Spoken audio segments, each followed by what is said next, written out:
बिहार में पिछले दरवाजे से एनआरसी कराई जा रही है।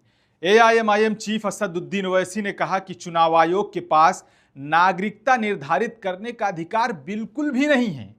जब उसके पास अधिकार नहीं है तो ऐसा क्यों कर रहे हैं? नवंबर में बिहार में चुनाव है और वो सीमांचल के लोगों को शक्तिहीन क्यों बनाना चाहते हैं? चुनाव आयोग ये बात साफ करे कि उसे मतदाताओं की नागरिकता तय करने का अधिकार किसने दिया? ईसीआई को किसने पावर्स या डिटरमाइन करने के लिए कोई सिटीजन है या नहीं है। तीसरी बात ये कि मैं सबसे पहली हमारी पार्टी थी जिसने कहा था कि ये जो एसआईआर हो रहा है बिहार में, ये एनआरसी बैकडोर से हो रहा है। वो साबित हो रहा है। ईसीआई को पावर्स नहीं है सिटीजनशिप डिटरमाइन करने का। और चौथी बात यह है कि वो कौन से बीएलओज हैं, उनका नंबर हम डिमांड करते हैं, इसे हमको दीजिए।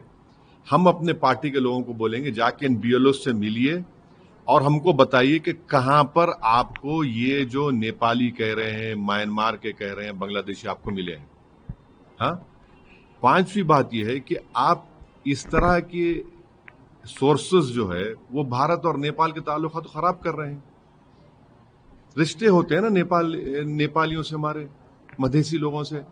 तो आप तो पहले ही रिलेशनशिप अच्छे नेपाल से नहीं है, उसको और आप लोग खराब कर रहे हैं इस तरह की बकवास करके।